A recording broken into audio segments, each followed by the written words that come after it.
We are ready, we are ready, we are ready. Bonjour, bonjour, bonjour. Hey, look at Nigel's dressing there today. Nigel put me in the shade with Papa. Anyway, let's go. I didn't late this morning, but we're going to make use of the time that we have left. It's part 1 and part 2, so we're going to make it work for us. It is Saturday, the 11th day in the month of October. Le was jour à mois Octobre, right? Welcome, wherever you are this time, whatever it is that you're doing. Take your seat, take a chair. Let's connect dots, eh? Bienvenue tout le monde. Si c'est première fois ou ka écouter nous, bienvenue. I'm gonna try my Creole today, eh?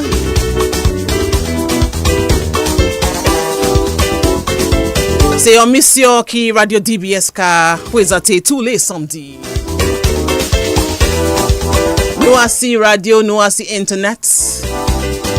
Nigel avec Ivona, Jack and Jill. Nigel, comment va? Vini teasing. Okay, I was going to tell you.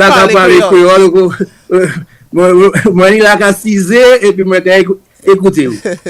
Nigel, c'est son. Comment Let's go back to English a little then, Nigel. So we'll leave that for part 2. Yes. So I'm not sure I think we are on, right, Nigel? Are you let me see if we are on. Let me see. If you're not on Facebook right now. I know we were at Maho, but let me see. Yes, if you're not on Facebook I think we're on. Yes. All right, okay. So Nigel, kuma bagay kamashi, how are things with you? Oh, I'm here. It's been a long week for me though. It's been one of the longer weeks. Yes, I thought as much. You know when you leave. You know when you're traveling soon and then you have to make sure everything is in order before you leave, at the job to make sure the process continues whilst you're out. So it's been a long week for me, but I'm here. Okay, all right. Well, Nigel, so I understand why you were not answering my calls. We had planned several meetings for the week. Not one meeting you showed up to. Detention for you, Nigel. Detention for me. Yes. Detention for me. I'm taking the detention this time. All right. But Nigel, yes. So we don't have much time today, so we will not be able to, do all of the chit chat and all of that. Maybe we'll have a Dominica corner because I want to know how well you know about the beekeepers, cooperative, that thriving industry in Dominica. So we'll have a little Dominica corner. Let's sing a song quickly, Nigel. We'll make up the words as we go along. You want to sing a song? You know that song, Minula? So I'll start. Minula, your turn. So when I say Minula, you say something, right? So Minula. Come on, Nigel. Minula. Minula. Minuka connected. Nigel. Come on, Nigel. Nigel avec Ivona, Winula, Nuka connected. Winula, Nuka connected. Put something nula. Nuka connecte, we nula. Anybody in the book? Anybody on the tube? Anybody? All right, that was good, right? Okay, yes. Good. Let's just let me see what's happening because and I then know. We bring on the guests. Let's see. Yes, Alicia Griffith is always there. She says good morning to Jack and Jill. She said good morning to Jack and Jill.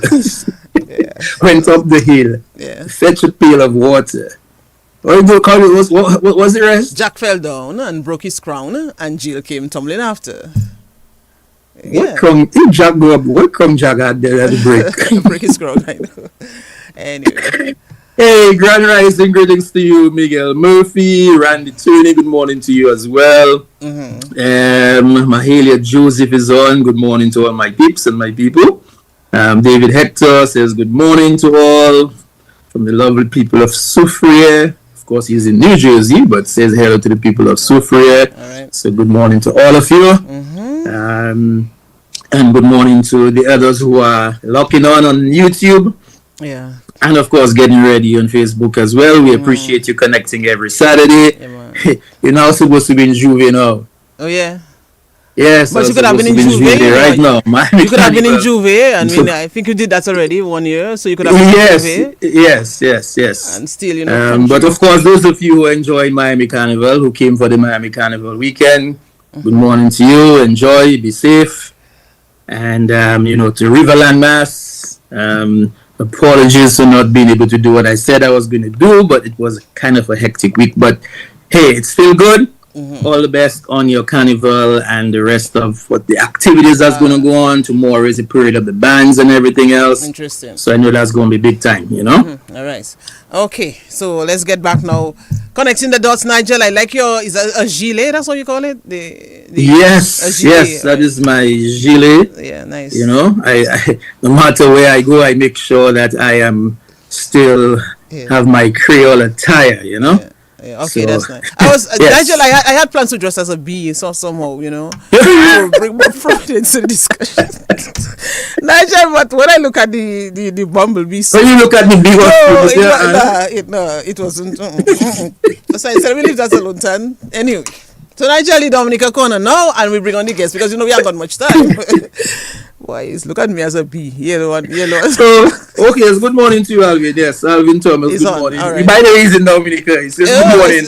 I'm connecting from Dominica. Okay, so we'll bring him. I will not be good for you because you haven't passed by yet. You're busy. Yes. Of course, you know the SMA reunion. It begins officially tomorrow. So you know he's there making sure everything is going well. Yes, sir.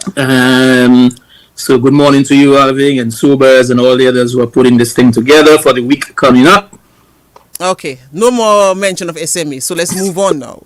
Dominica Corner, my turn, right? Well, maybe one of the beekeepers there probably went to SME, but yes. My turn, right? For the Dominica Corner. Your turn, go ahead. Okay, how do you say in Creole? The bee industry in Dominica is growing, or you can say thriving, but you know the one that you feel more comfortable with in terms of the Creole, you know, translation. So the bee industry in Dominica is growing. What is being Creole? Bee? What's true? What is being Creole? Bee? What is bee? What is being Creole? What is? When you come, I'm going to ask you that. Kewana or Amelia? Send me the answer. Creole, what is Vovo? Nigel, what is Vovo? Vovo is not a bee, no? Is the Vovo? I don't know. I don't know. I'm not saying that. No, like all right, help me out, somebody. Okay, what is bee in Creole? I don't think there's a Creole word for bee, but in the meantime, I will say, in industrial bee Dominic Ikavasi. No way, Nigel. Noreen, please reprimand What is Nigel. bee? I'm not B. What is B? Please tell me what is being Creole. What is being Creole for you? In the meantime, let's go to question. Amelia, help me. Let's go to question number 2 in the meantime. Yes, in the meantime. What question do I ask you? What is the name of the gentleman who captured most of the awards at the recently held OECS Honey Show in St. Kitts, I think? What's his name? Hold on. Yes, what's his name? Hold on. So you imagine that you're at a function and you have to receive an award. As you go and receive what you call your name again, you have to go back up. So what is his name? Hold on. That one catch me. I didn't study that one. It's not Nathaniel because I know Nathaniel is just the PRO and the director or something. But that one catch me. I didn't study this time. Okay, let me see if Vanilla can just say the answer here right now because Nigel, you need a volley. Yeah. Okay, sorry about that. There was just some feedback. Okay, Vanilla, tell us give us the answer. I think the answer is Nathaniel Lovell. Yes. So you see, I had to say no, Nigel, but hear what you said. You said it's not Nathaniel because it's the PR. I mean, where you going with that?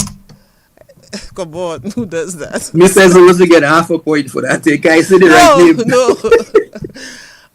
Next one quickly. On what day is the DBS Radio Creole speech competition? That's what part 2, man. She asking me that already now. Yeah, but let's go quickly. On what day? Today I didn't study that. I had a rough week, but I didn't study this week. On what day? I failed the exam this week. Honestly, I failed. Hold on. Give it a try. Just say anything, Nigel. But I don't know where, to be honest. Help me with something. I have no help this morning. This morning, nobody is helping me. It's on Friday. I'm looking for the I It's on looking for the Friday. Creole who wouldn't be nobody and send me. Now I looking for the day they have in the Creole speech competition which I Yeah. know K1 and I've been It's on popping, you know. Friday. It's on Friday, the 17th of It's October. 17th Friday. Yes. Okay. All All right. right. All So right. So time to bring on Friday our 17th. guests Yes. of If you October. ask me again, I'm not gonna get any more wrongs. Okay, let's bring on our guest now, Nigel. As we know, this is really the highlight of the program when we bring on our guests or guests. Yeah. In that case, we have three. Where? Three. We were expecting two, and I'm so happy. We have another one. We have spoken about mosquitoes, Nigel. Remember on the program, and we found out that Dr. Maxime Vigilant enjoyed a close bond with that pest. But to have a discussion, that focuses rather on bees is rather interesting. Dominica is now touted as the land of verdant green, so we know that, and 365 rivers, and we know that as well. Hospitable people, and the list goes on. But in recent time, particularly on the regional scene, Dominica has made, great strides. Where beekeeping is concerned. I'm trying to get is apiculture something like this? Is apiculture? Okay, so I see a nod on the heads, Nigel. So I'm on the right track, You're on the right track. Yes. You're on the right track. And it's really a pleasure to welcome, the lovely Vanilla Ole, the awards grabbing Nathaniel Lovell. And we also have, what do you think that we have, Nigel? Because you should have done your research on the cooperative, in Dominica. And, Third person you could have. someone who too is at the helm, someone who has as well captured awards. And it's someone that I know very well, right? Well, yeah, you should. I should. Yes, she has the same last name with one of our guests, so that is already giving away the answer. I mean, come on, the person can't be Ole. Well, not cannot be, but anyway. Well, if it's not only, it has to be Lovell. Yes. So we have Terry Lovell on the program. Terry So, Lovell. yes. All right. So, yes. By the way, I want to say thank you to the Dominica Beekeepers Association. I think they tell me the Creole word for bee is mel. Mel? Yes, Okay. something like that. Okay. So, and honey is mel as well. well. Vovo is carpenter bee. Okay. So it's a carpenter bee. I wasn't too far. And if from you it. want to say honey is CO mel. Okay. Yeah. So, Okay. All right, so let's bring them on, Nigel. It's your turn to bring them on with a buzz of excitement. So start to do like a bee. Okay, what song a bee does make again? I almost like a mosquito song. There's for a like bee. So they will tell me what the song the bee makes. But of course, good morning, welcome to Connecting the Dots. It's a pleasure to have you guys on. We appreciate it and what you've been doing. Mm-hmm. I want to get some honey, by the way, when I'm coming back up. Okay, so I'll be home next week, and I want to get some honey when I'm coming back up. So let me know how I can get that connected, and we can share that.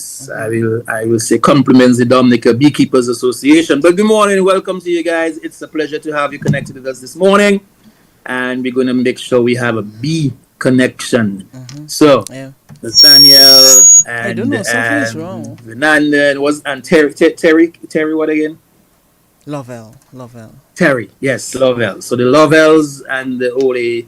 Good morning. How are you guys doing? Good morning. We're doing pretty well, and we're quite happy to be here today. Okay, we're happy to have you because I think it's a good day for us to find out all about the Beekeepers Association Definitely. and what's going on, and Yeah. find out a little bit about what you guys been doing, and of course congratulate you on all the awards that you were able to receive recently, right? Just one correction though, it's National Beekeepers Cooperative yes. Society. National Beekeepers Yes. Cooperative Society is not an Society, yeah. association. Okay, appreciate the correction here. Yes. All right. So we heard from Vanilla. Let's hear from the others. I'm getting some feedback, but we'll try to rectify that. I'm not sure what is causing this feedback. There's something probably too close to a mic or something. But let's see. So let's hear from the others. Ladies first, of course. We started with Vanilla, so we'll hear from Terry. Hi, good morning. Hi, Terry. It's a pleasure to have you. The feedback comes again. I don't know why. I really don't know. Let's see, Terry. Yes, well, thanks for having me on the show. And yeah, looking forward to talking about bees. Yeah, we look forward to a good discussion as well. All right, Nigel, our next Well, guest. you leave the gentleman for last. Good morning, sir. How are you doing? Morning. Yeah, it's a pleasure to have you on as well. Yeah. Oh, there's a uniform as well, Nigel. I'm seeing. Oh, Oh, they have okay, yeah, all right, yes, all right. yes. So they have the t-shirts, the beekeepers cooperative. Yes, Okay, beautiful. yes. All That's right. lovely. Now, before we get into beekeeping and all that, people have to know who you are, because that's what we do. We Yeah. connect the dots here. So before we get into the beekeeping thing and what's been going on, Nathaniel, what part of Dominica are you from, man? Yeah, well, I'm from Coolibistry, now living in Salisbury, Grand Savannah. My operation is around that area on the west coast. Okay. Yeah, so and I manage around like 100 beehives Wow. in that area. Yeah. Wow. Coolibee Street, 100 Grand beehives. Savannah, Salisbury, 100 beehives. Yeah. Nigel, we have to delve into this. And if from the onset, I also want to say, Nigel, that I want to invite them next time on Connecting the Dots when you have more time, because they want to go through this, with a fine tooth comb. So we'll find more Yes, out, yes, one more. because I've always been Yes. interested in the Yeah. whole thing of. I remember when my good friend who we worked together, Daryl Phillip, was into bees, and then I wanted to find a little bit more about that as well back then. So yes, so Nathaniel, you're from Coolibee Street, now live in Grand Savannah, Salisbury. Were you always interested in bees when you were young, or that's something that came up Yeah, after? it came up after. I started beekeeping maybe like 12 years ago. A friend and I, not really beekeeping, they call it beehaving. Behaving. Behaving, okay. Interesting, behaving. See, I'm gonna be learning to Oh yes, I'm taking copious notes as well. With my Yeah, pen. when you Yes, yes, you should. a beehaver is basically somebody that doesn't really do much with bees. Like you have bees, but you're not managing them. You're not really growing. But since 2018, 2019, then I started going all the way in it, and I decided to make a business out of it. So Wow. Yeah. Was there ever a time that you felt, nah, that's not for me? Maybe in very early stages. no, Okay. Once the bug bites you, once it sting Once the bees sting you. you, yeah, once it sting you, you're gone, man. You gone. All right. It gets difficult. It gets difficult, but once you're in it, you're in it Wow. So you have been stung by many bees, every day. Nigel. So my stepdaughter is also in this as well. And one day Oh. I remember it's a while she's been doing this. And one day she came home, Nigel, and her face was like I don't even want to. It's not like a moon sort of, like a full moon. Nigel. Yes, yeah. Oh my goodness, it's so that's why I asked him if there was ever a time very early when he felt like he had to leave this thing. Interesting. Let's hear from you, Terry, and your involvement as well. Where are you from? And take us back. Okay, so the reason Nathaniel's now living in Salisbury, because I'm from Salisbury, and I started a bee business in 2018, even before I had bees, but I was fascinated by bees and decided to use bee products in my manufacturing. And it's just been a journey from there into beekeeping and as part of the national cooperative, and growing the business, growing the cooperative, and yeah. What about you? Was there ever a time when you felt, no, that's not for me? No. So you always enjoyed it from the get-go? Yeah, I mean, there's always challenges in a business. There's lots of challenges, so you're always facing different hurdles, but you just have to keep going. Yeah. Interesting. No, Vanilla? but Terry not Okay, let escaping Nigel. like that. Yeah? Yes, She okay, didn't tell Nigel, us where ask she's her. from. Oh, yes. She's not going to Salisbury, escape just Salisbury, like what that. she said. Yes, That's she what I said. said. Oh, she said she's from Salisbury. She's I from didn't hear that Salisbury. part. Yeah, Okay. being your All ear, right. man. So, Yeah, Salisbury. all right. So you're from Salisbury. All right. Okay. So Salisbury's in the house. No problem with that. And like Nathaniel, was it something that you were interested in from early childhood time, or you just you got stung by the bee later on? Well, I've always been interested in natural wellness and natural wellness products. That's just been my kind of lifetime career, and it just evolved into bees. Actually, after Hurricane Maria, when things, just had to pivot, and that's when it started with bees, and haven't looked back since. Interesting. Nice. Yes. Yes. And now, of course, Vanilla? Miss Olive and Andy will tell us yours. Go ahead, Nathaniel. It's a little different. It's a little different for me. So, initially, I really had no interest in bees during the early onset until I went with one of my friends. I went beekeeping with one of my friends, Dr. Robinson, And it was from that one experience, according to Nathaniel, when you get stung, that's it. That was the end of it. So bees are very interesting creatures, very interesting animals that are very necessary for our survival and for our biodiversity. So from that onset, that was it. And I'm from Goodwill, in case you wanted to ask me before you said that I forgot, I'm from Goodwill. So again, I'm very fascinated by bees. I love these creatures. We all love bees. We all love speaking about bees. We love talking about bees. We love being with our bees. It's an experience that maybe people may be a little bit scared of bees, but they're really calm. They're really lovely creatures. Wow. Nigel. Man. Nigel, I remember my childhood days and bees, but Yes. I know Dr. Maxime Vigilant loves mosquitoes, and now you Yes. guys love bees. yes. I mean, when you find a passion and you find something, I mean, it might be strange to those on the outside, but like you say, once you get Yeah. stung by it, then you Right, realize, yes. you know. Yes. What about bees that I mean, that you love that much? What is it what is it about bees that makes you want to be around bees? Well, it's all the complexity of the whole insect. You know, it might seem like a small insect, but for them to make honey or for them to survive, for them to reproduce, so much goes into it, and they are way smarter than you think they are. They can actually count to 3. What? Yeah. So, it's very complex, and to master the art, it takes you your whole life. So you always have learning to do. You always have research to do.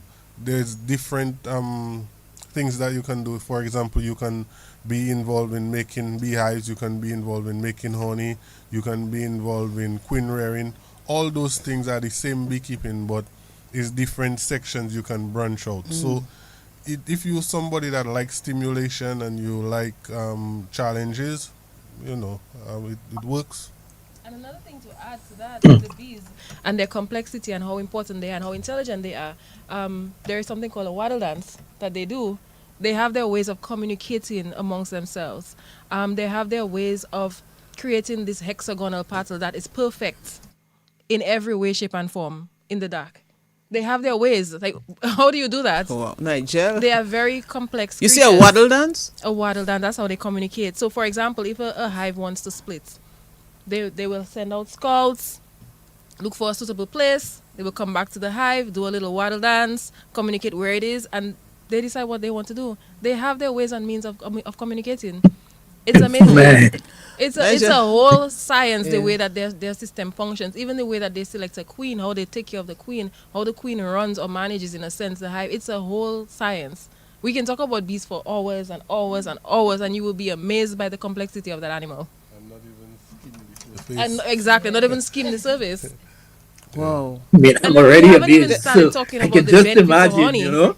We haven't even started talking about the health benefits of honey. We haven't even touched on that. That's why I said that we have to bring you all on the program. You know, we'll go in depth yes, into this. yes, But- definitely so. But I'm not sure. Who would want to explain to us what a typical day is on the location where you keep your beehives? It's an apiary or something like this. Yeah. I was doing some research. Well, What is a typical day like? it all depends. Nathaniel. Like it depends. If you're a hobbyist, like somebody that doing it part time, or like me, I do it full time. So most of my yards, I put like either 10 or 15 colonies in one yard. If it's a nucleus yard, then it has more. But basically, what I'm trying to do is to go through all the colonies throughout the day. Remember, you battle in the hot sun. You in a suit that no ventilation, so you have to stay hydrated. So make sure that you walk with a lot of water, and you moving. You have to plan the day because you don't want to keep the hive open longer than you should, because of you can cause robbing. There's a lot of things that can go wrong if you lose control of the hive. So you kind of manage in your time and you go in through the hives one by one. Maybe it might take you up to like 2 or 3 hours to complete the job, and then by that time you beat down, you're ready to rest or to do something else. So Nathaniel, ask you this, as when you say they're managing the hives, so what is it? What's involved in managing them? Is it that you like going in and cleaning out stuff, or you feeding them, or what's involved? Okay, well, to understand what we're doing, you have to understand the honeybee biology. You have to understand what makes them tick, what makes them grow. So let me just give you a background. So like the bees, they follow the cycle of the sun. When the days get longer, the hive gets bigger. And when the days get shorter, the hive gets smaller. When the hive is at the biggest, that's when they reproduce. And they reproduce just before the flowers start to bloom in the summer. So they do that because they want to give the colony that's leaving the best possible chance of survival. But as the beekeeper, you don't want them to split before the flowers. You want to manage them in a way that you can have the maximum population of bees while the flower is in bloom. So you have to go in there and you have to look for cues and signs of where the hive is at and what to do to make sure that you always at peak population to harvest honey. So there's a lot of things happening, and for you to make a good honey crop. You can have bees and make 2 gallons a year, but if you want to be making 5-10 gallons per hive, there's a lot of managing and mind work going on. Wow, there's a reason why you receive so many awards, Nigel. I can see. I can see why he would have. Oh been yes, the top wow. one there, and we'll talk about that as well. So Sarah, you said you got involved in 2018 thereabout, right? I was making natural products and I was fascinated by bees. I wanted to become a beekeeper, but that wasn't possible at the time. So I did the next best thing and bought beeswax from local beekeepers and started making a range of products. And now I have a full range of products that include beeswax, honey, and propolis. We have lip balms, body balms, the only, I think, natural, clinically tested deodorant in the Caribbean, and that has won. You should have bought prizes. any samples that you have with you? I have Interesting. I have a deodorant because I have to deliver them to some clients. So. Okay. I don't know if you can Yes, see that. yes, That's yes, if you our can. deodorants. Capture So this. these are exported now to many countries around the region. And yeah, we do propolis immune boosters. Now, propolis is a fascinating resource from the hive.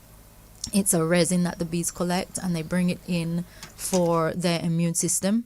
It's antibacterial, antiviral, antifungal, antioxidant, anti-inflammatory, antimicrobial. So they use that to line a hive. If it's a wild hive, they would line the whole inside of a tree with that substance. In a managed hive, they put it all around the frames. And we're able to extract that from the hive and use it in a range of products because of the health benefits. And we use honey in some of our products as well, in our soaps, in our throat spray, in our face lotion. So we really integrate all of the bee magic into our products because everything that comes out of the hive is healing. Even the venom, even the stings. And I think that's why we get used to these things, because we know that they have healing benefits. They powerful for healing arthritis. There's lots of studies now about they healing Lyme disease. A recent study showed that in the lab, bee venom killed all breast cancer cells and left all the other cells intact, healthy. So there's a lot of research going on now in terms of bee venom.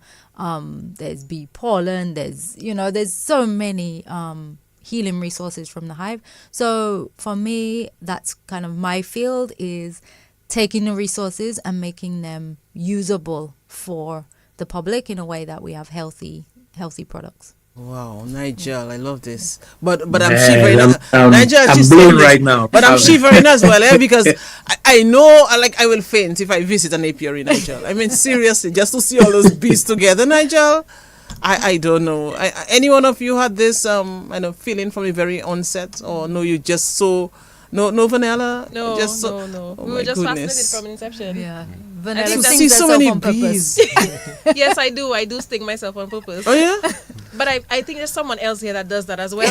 Nigel, are you hearing this? But I'm listening and I'm saying, but I had a little beehive. It's not a beehive, no, but like a nesting, in the corner outside there. And I was so scared to go out there, but now you're telling me I should go and get stung by the bee then. Because it has as long some as you're not healing allergic. properties. Yeah, As long as you're not allergic. Don't Yeah. go around and hit them with a stick or Yeah, something. and get 20 stings. That is what I tried to do. I tried to hit them with a stick. I shouldn't do that. No. You should not do that, Vanilla. No. Why? Why shouldn't I do that? I mean, you can have one sting, test out the water, see. You have to go with a trained professional. Yeah. Yeah. Yeah. You Somebody don't- with a EpiPen. Okay. Yeah, you And don't with want an them EpiPen. getting out of hand or, Right. Yeah.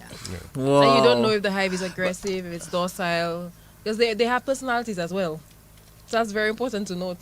But, Listen, man. Nigel, I think I thought the world of mosquitoes were interesting when Boy, we had Nigel, and Maxime Vigil and diverse. Here's what I'm But thinking. now, I mean, the world of the bees seem to be, Yeah. just as interesting in terms of what Very they do and interesting. their properties and what they, what's involved and the whole makeup and the science behind it and everything else. Nigel, and if you know what I'm thinking, it may seem rhetorical or even idiotic in its simplicity, but I'm going to ask it.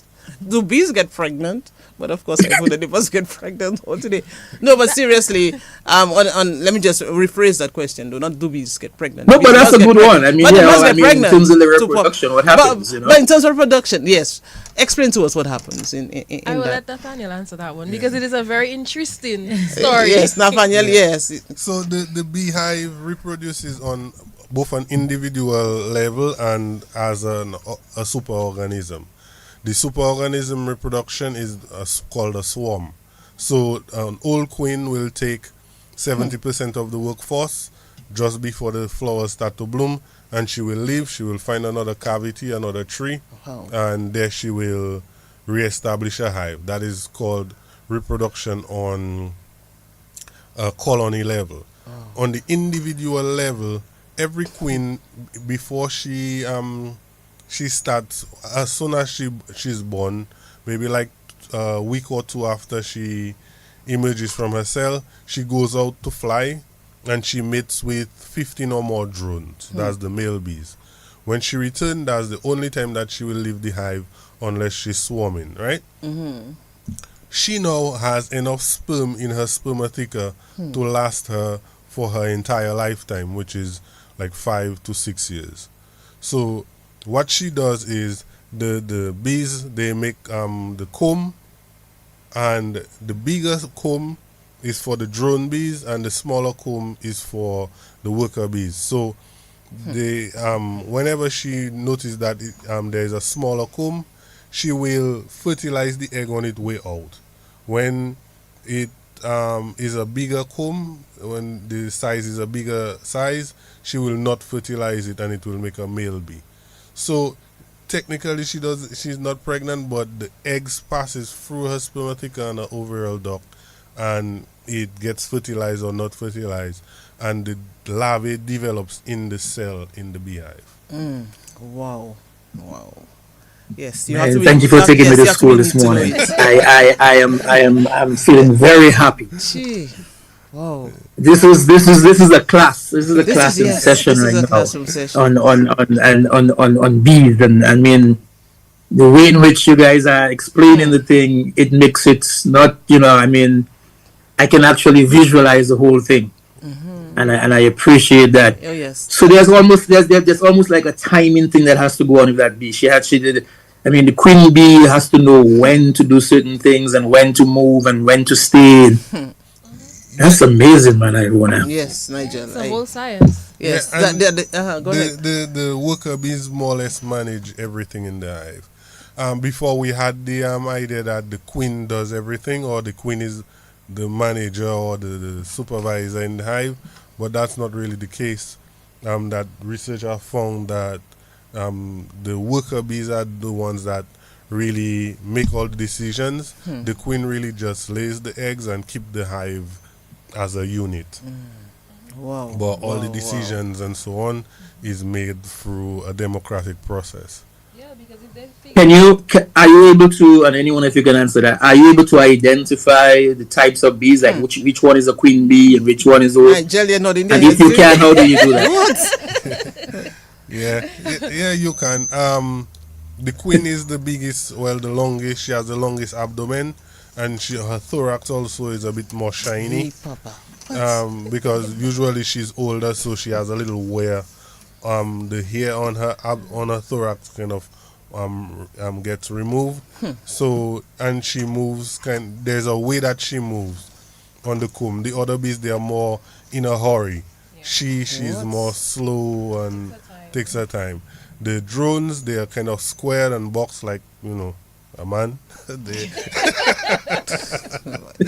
very important to Nigel. know what the men do. The drones, literally, they hang out at bee congregation zones all day, chill, have fun with their friends. They wait for a queen to possibly pass by to mate, and then at the end of the mating session, then they die. Wow. They die. Yes, and that's it. Yeah. Oh no! Nigeria. That's interesting. That's interesting. And the way you explain this, Man, wow. listen. I am very impressed with you guys in terms of the way in which you have done your research and the way in which you can communicate that to the rest of us. I mean, kudos to you, man. I'm really, really impressed on that on that level. On describing it and being able to tell us what happens, it almost sounds like I won about the queen run things in a sense. Yes. Because without the queen, the rest, nothing can happen, right? Yeah. It's almost like female power. Now you're telling me the drones died and the drones are the men. You make us feel even worse now. You know what I mean? Well, it's not almost female power. It is female power. The hive, all of the all the worker bees are female. The females do all the work. Like the population of the hive, the 90% of the bees in a hive is usually females. Yeah, the drones make up like 10%. And they only have like maximum drone population during high season, like when the hive is at its biggest. But most time of the year there isn't much drones. There isn't much males in the hive. Wow, Nigel, this is So- go ahead, Nigel. No, I mean, there's so much I want to uncover this morning with I you tell guys. you, We I really tell have you. to have this Yes, so we there can are a lot of delve blanks into I it want more them to because fill. Yes. You have me very interested now, like always, Yes, Nigel, in you'll have to terms go of, start of something. what happens to bees and everything What? else. How do they set up their I mean, like, do they choose particular trees or is it they just Interesting. Good question. look for a specific space? How, Well, I'll let Terry explain the honeybee democracy. She read the book. Okay. Right, so Terry has okay. Go ahead, Terry. Okay, so if a hive does swarm, they will normally stay on a tree for a short amount of time. And as Vanilla said, they do a waggle dance. So they will be sending out scouts, and the scouts are looking at a cavity. They're looking for a cavity of a certain size. They measure it. They look for any water that could be coming in. They look for the height. They just look for the overall best resource for their hive, for the size of the hive, how much, how many bees they have, how much honey they want to make. And they will go back and report that to the rest of the swarm. And they will do the waggle dance, and a few of the scouts are going out and doing this and coming back. So they have this democracy going on where, they'll side with one and then they'll side with another one until they reach a majority decision.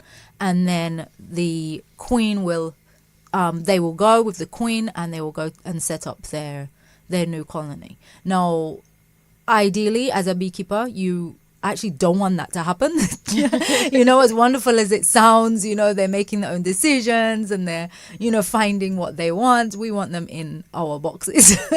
So the process is to manage them, as Nathaniel said, manage them in a way that you can split them and they feel like they have swarmed because they have more space again. Because the main reason they're swarming is because they're just overloaded with bees. There's too many and they're just like, hey, let's go, let's make a whole new colony. So you use that to your advantage and put them in a box of your own, and then you have another colony for yourself. Wow, Nigel, you see, everyone has their role to play. It just reminds me of that book by George Orwell, An Animal Farm, But Yes. when we bring you on again, we'll talk about all of that. We want to find out about the cooperative. We want to find out about the interest by Dominicans. If you find a lot of people are now gravitating towards that, we can look at the demographics in terms of age and all of that. So tell us what's happening. That's you. Oh, that's me. Okay, so we have been having quite a bit of trainings. So we do have a mentorship program that lasts for an entire year, where we train beekeepers who have been in operation for at least 2 years, and we train you on best practices, new practices with regards to beekeeping. And that's for the entire year, that being because there are different seasons during the year. And based on the season, there are different things that you do with beekeeping. The bees function differently during the year. So you have to go through an entire process to understand what you should be doing during January, during the summer, during the winter season. Then we do have our new entrance course that we have running for new persons who might have an interest in beekeeping. And our registration is still open right now. It'll be closing very soon. And we do have, I think, last time I checked, about 21 persons that are interested in becoming new beekeepers. And that's something that we have every year. So we have been we are advocates, actually. Everyone in the cooperative has been an advocate in their own way, whether it's on social media, whether it's on radio, whether it's just a word of mouth conversation. We've been actively pushing beekeeping, and we've seen a change. We've seen an interest. I think at this point, this is the most interest that we've seen in Dominica with regards to beekeeping and honey and bees. And the fact that our beekeepers keep winning regionally, I think that plays a significant part as well. And that speaks a lot about our beekeepers and our honey and our biodiversity within Dominica. So there has been an interest in beekeeping, and we're very happy about that. Even with the government of Dominica, we're seeing that they have been coming on. They've always been friends to beekeepers, but they've been assisting us more. They've been coming on a bit more. We're very happy for that. Even so, we have an event that's coming up very soon called Honey in the Town, and that is our signature event as members of the National Beekeepers Cooperative Society Limited. It's our avenue for us to push bees and push beekeeping and push apiculture and push honey and the benefits of honey, and not just honey, because there are other aspects of the hive, like Nathaniel and Terry was mentioning. There's propolis, there's wax, there's the pollen, and most people in Dominica are aware of the honey, but there are other benefits and other products that are derived from the hive, and there are a lot of value-added products that are made in Dominica from products of the hive. So Honey in the Town is going to capture all of this. So we are going to be part of TV Village. So Honey in the Town is at TV Village from October 20th to the 23rd. We have our own little area, and we are collaborating with the Ministry of Agriculture on that. So normally the Ministry of Agriculture would construct a structure that is a replica of whatever the focus product is. So it could, I think, there was a coconut house once, there was a cassava house, and the third one was I'm trying to remember the third one, the cacao house. So this year, it's going to be the hive. So we're inviting everyone, please come to Honey in the Town at TV Village. We have something in store for you. We're going to tell you a complete story. When I come and I say hi, remember me, okay? Yes, we will definitely remember you, and we'll take you to the hive. All right, so I'm going to come to the hive and see all the products that you have there. Yes, and come sample our products. I will. So we'll tell you a complete story from flower to the end product, which is the honey and the value-added product. So you wouldn't want to miss it. Naturally, you observe that whenever they answer a question or when they speak, they give us information, like they smile. So it's like, I mean, it's a love for the bees, man. It's definitely not just doing this. It's really a love for it, and that's what I like even more about it. Yes, definitely. Yes. So, but you mentioned a lot of the benefits. Most people, when they think of bees, they only think of honey, like you say. I'm not sure if it's you or Terry can probably tell us in terms of I know Terry mentioned a few of them. What are some of the other products like the wax and so on? And what can they be used for? And did you all work with any other products? I know you showed me one, Terry. Anything else that you all have? You have the deodorant, you have the wax, you have the balm. I mean, I was about to say this. What is it? This is our propolis and honey throat spray. So we make a tincture with the propolis, and then for this one we mix it with honey, so you can spray it directly in your mouth. Go ahead, do a demonstration. Flu was trying to catch me there, and that's what I use. You serious? Yeah. So that's an immune booster. Yeah. So it really helps. It clears your throat, like it kills the bacteria in your throat or whatnot that causes the flu. Okay, I want that one when I come. Yeah, definitely. That's an essential for the Yes. season. Yeah. And the thing is that propolis is not a hugely abundant resource in the hive. It's not like honey. It's not like wax. Okay. So it's something that we working to extract more. Because it's so powerful and so many people want it. You had mentioned Just hold that thought quickly there, Tara, because this person has been on the book for asking over and over again, how can I get in contact with them? I'm into agriculture and I want to be part of the Beekeepers Associate cooperative. I want to be in that really bad. I'm into farming. So Mr. Earl Bruno, Mr. Earl Bruno, it's nice to know that you're part of this. So I just wanted to put that in. How can they get in touch with you with what's the contact information? Okay, so there are different options. So we are in the process of renovating, and we're hoping by the end of the year we can open our cooperative office, which would be on High Street in the container. We already have our sign up, and we've already started the process. So this will be our office and our store where we'll be selling different beekeeping equipment, products, etc. For Dominicans and other beekeepers. So currently, if someone wanted to join our corporate, which is something that we really push and we really want persons to join and have the interest on apiculture, you could visit the cooperative division office on High Street, and you could register there. That's the option one. Well, that's the best option. But if you wanted to have a conversation with the beekeepers or with any of us or the cooperative, we're very active on social media. That is one. So you can always reach out to us there. We also have our email that you can contact us there as well. You could contact us at dombeescoop@gmail.com, and you can always contact us via phone, obviously. So it's 614-7274, 614-7274. We're always willing to talk bees. We're always willing to talk cooperative. We're always willing 614-7242. Okay. So we're always willing to talk bees. We're always willing to have persons join our cooperative. We're always willing to push the apiculture in Dominica because it is a growing industry and there is room for everyone. Let me ask Nathaniel, because I want to go to this regional awards. That was recently, right? It was in St. Kitts? Yeah, in St. Kitts. You picked up, 10 awards? Dominica picked up 10 collectively. Collectively, yeah. Wow. Tell But us about last year, how many did you catch? Last year we swept again, and Nathaniel got a lot as well. I think he's been consistent in winning awards. Yeah, well, I got a few first place. maybe not a few, no? and the international. Yeah, and we also won the best international honey at the National Honey Show in England last year as well. I won a few blue ribbons. A blue ribbon.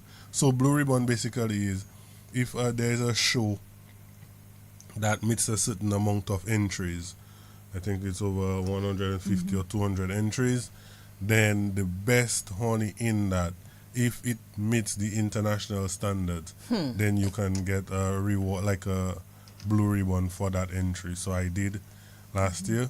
And these are judges from the UK National Honey Show. Yeah. So Wow, they're yes. Oh, yes. extremely experienced judges, with years and years of experience in judging shows, and they themselves have to win, I think, every category or something Yeah. before they can be a judge. So they're very experienced. And it's also important to note that all of these products, the samples, they are anonymous. There are no brands, there are no labels. There's absolutely no way of knowing this honey is from Dominica, or this honey is from St. Lucia, or this honey is from this particular beekeeper. And the fact that our Dominican beekeepers consistently win, that speaks a lot about the quality of product that we provide here. Definitely does. Yes. Terry, Can you have collected awards you as guys well. take down this phone number because Mr. Earl Bruno, you have me like your PR this morning. Here's my number. Please have them call me. I'm really interested. I want to be in bees. I see His Gordon number is Henderson. 265-5150. 50, yes. And Gordon Henderson is also saying, do they produce royal jelly? There's a discussion. Also, going on he's there, aware Nigel. he's a beekeeper. Okay. So the royal jelly issue is a little contentious. So the only way that royal jelly is produced is when the worker bees are making a queen. So what makes a queen is the fact that she's fed an exclusive diet of royal jelly. So in order to extract royal jelly from the hive, you basically have to rear a whole amount of queens and then cut open the cells, discard the larvae of the queen, so kill them, and extract the royal jelly. So that is how royal jelly is extracted. We're not really feeling like we want to do that. As a beekeeper, sometimes, you will get access to a little royal jelly just through the process of the beekeeping, but it's not something that we're actively promoting. I mean, it has so many benefits, health benefits, in terms of longevity, in terms of immune system, in terms of hormonal balance, but the other resources from the hive also have many of those benefits as well that are done in a more ethical way. Yes, Yeah. this conversation. Yes, of and bees can you is give- having me dizzy. Listen, El Bruno, that is the last time. Call DBS and put an ad, okay, El Bruno? Anyway, can you give him your number again? The 614-7. Yeah. I think it's 614-7242. Yes. 614. 614. Okay, so girl, it is 7242. 614-7242. I not passing no more Let messages me for just- you, okay?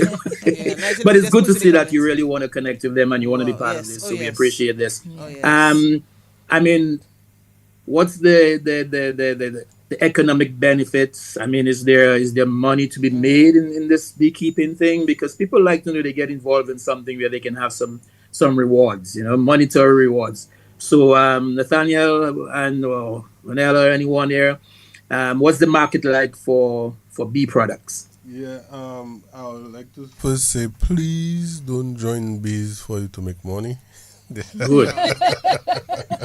Join it for the love, right? Okay. Yeah, I think I made that mistake, and you don't do bees for money.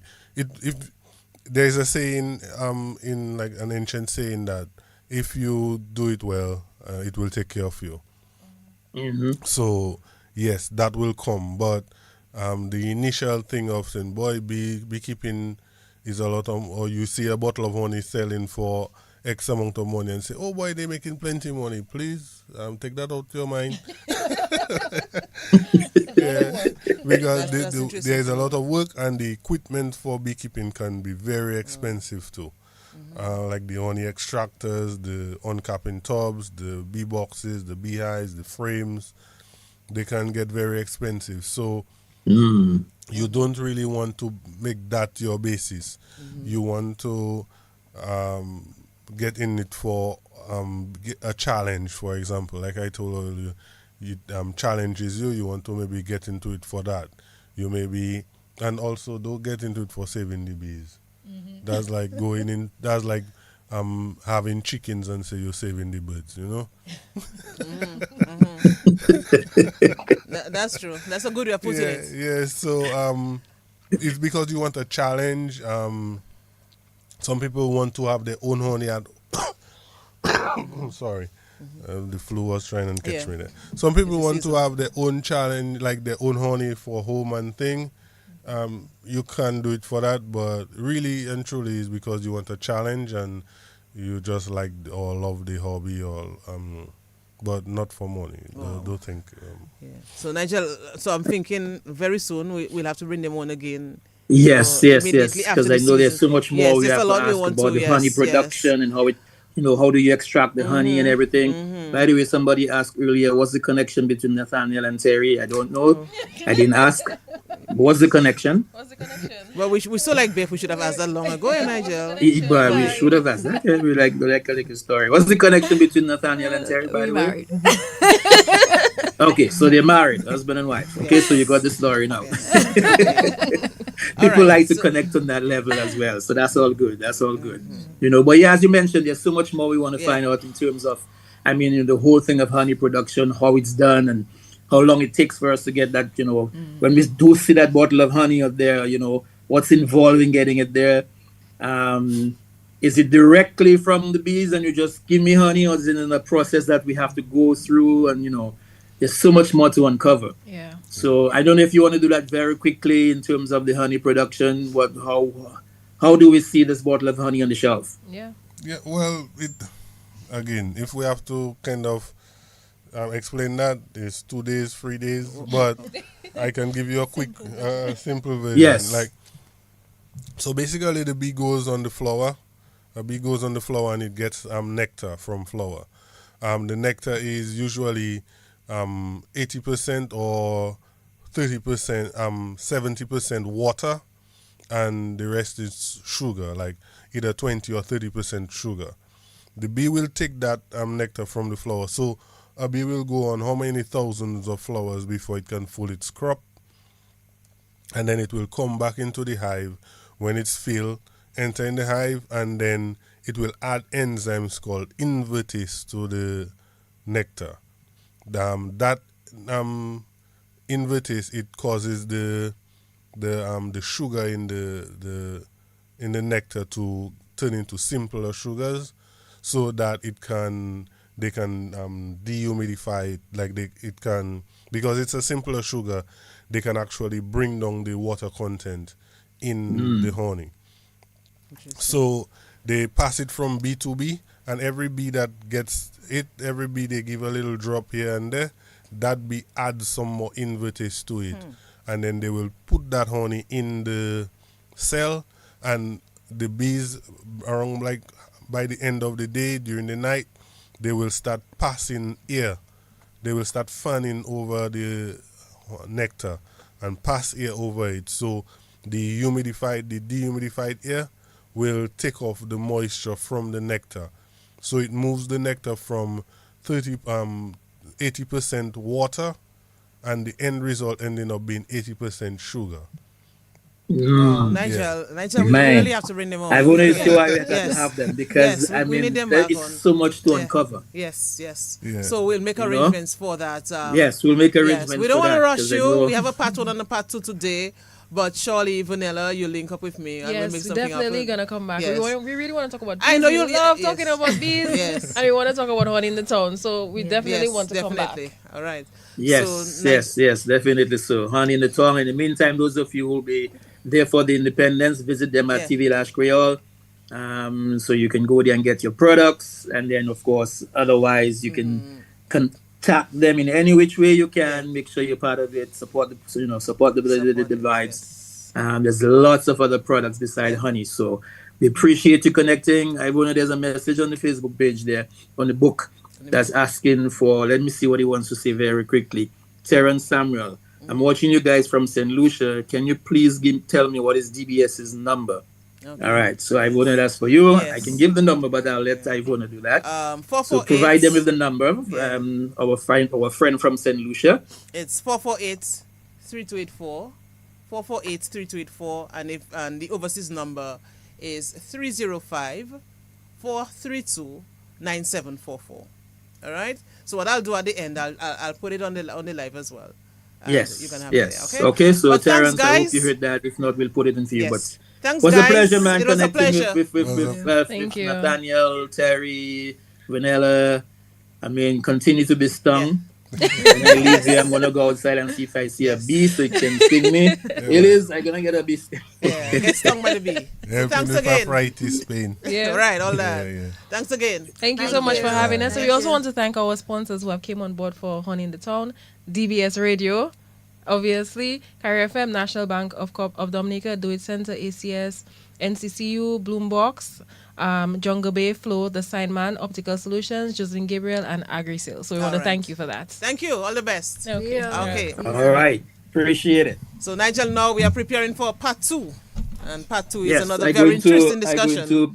I'm going to brush up on my Creole, so give me a second too. No matter here.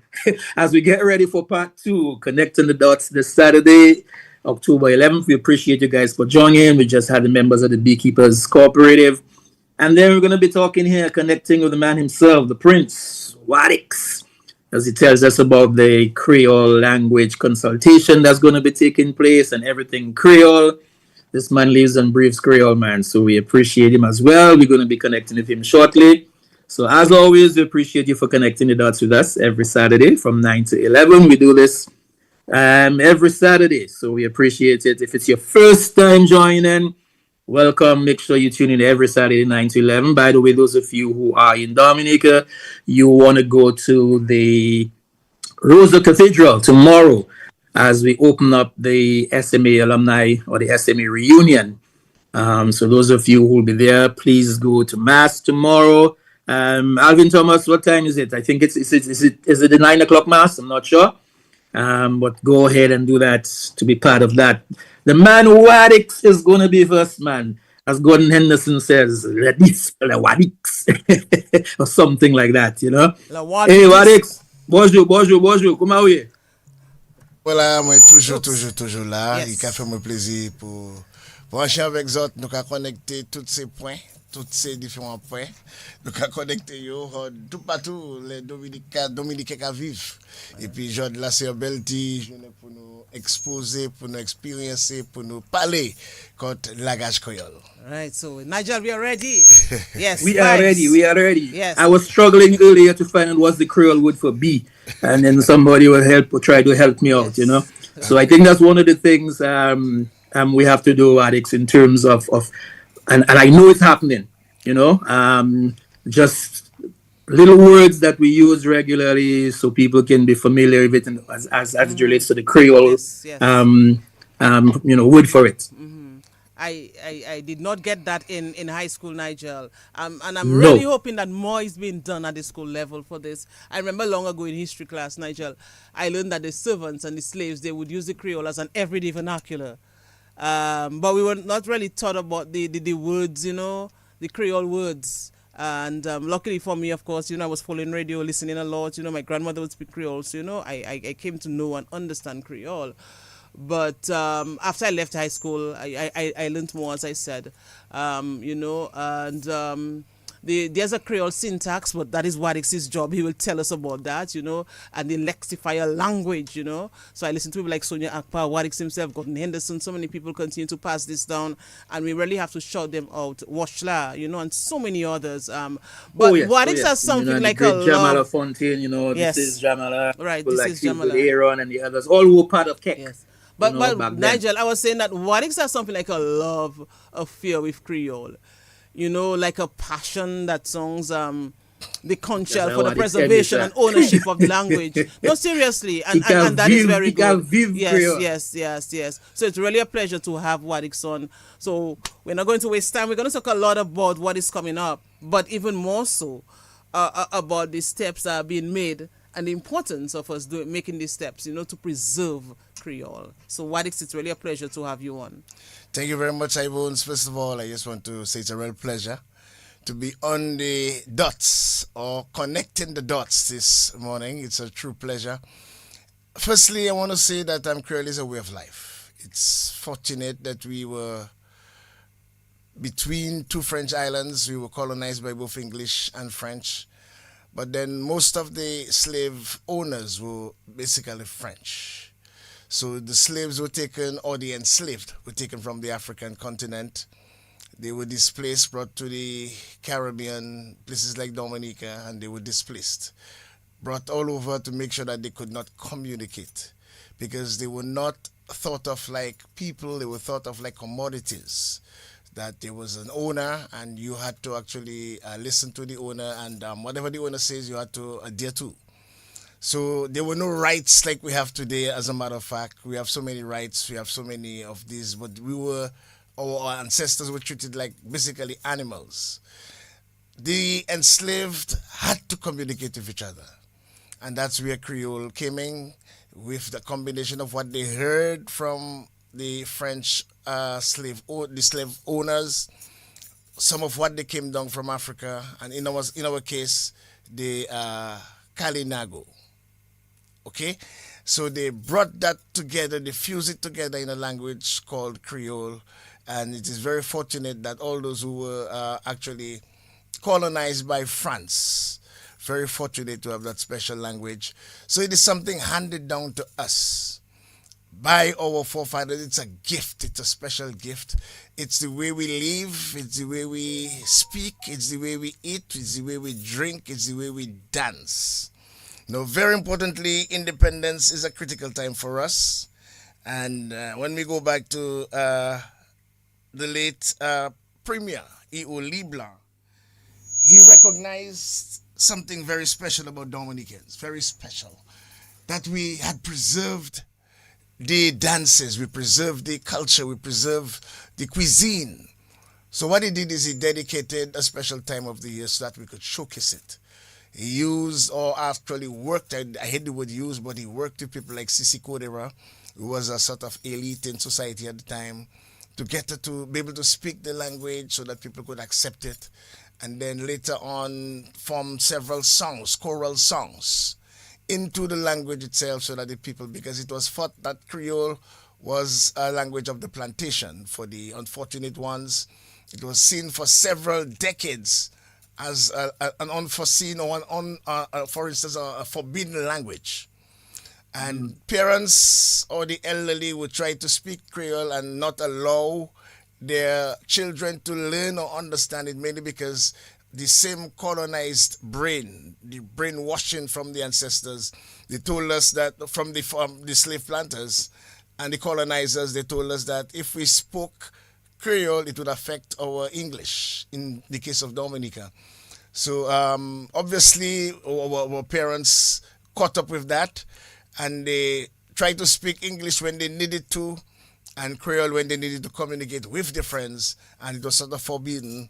But no, it's a total different time. It's a total different, because we are leaders in Dominica, and we have to give the Creole language its importance.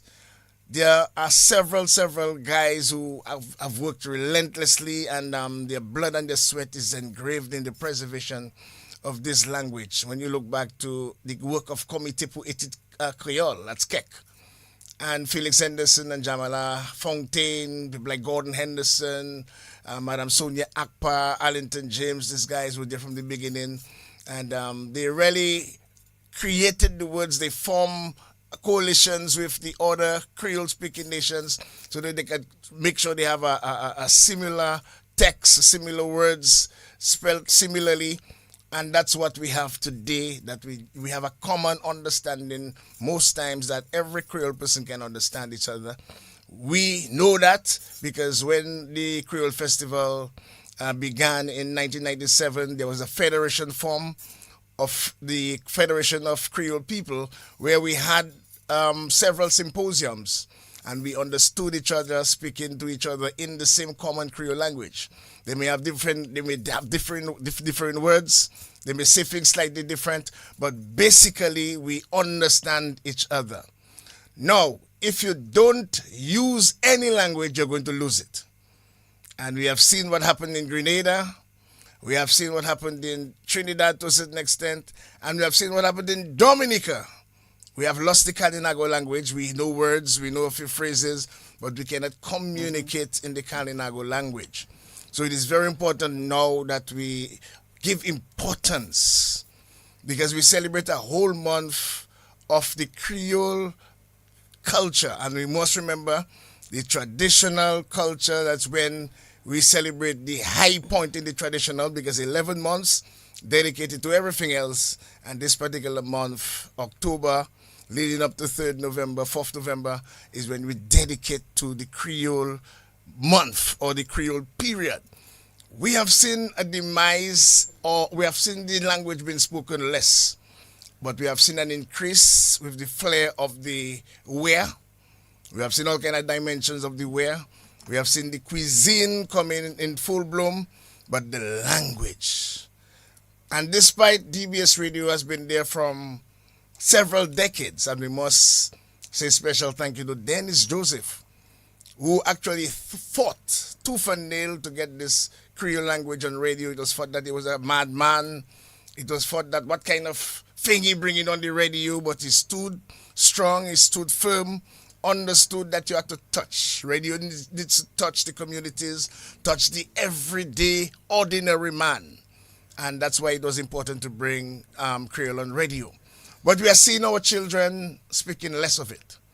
We are seeing even some of our teenagers, and even some in the 20s and early 30s, can't even understand or speak the language, which means that we are going to lose continuity somewhere along the line to continue the language. If we don't do something about it and take stock about it now, we eventually may lose the language.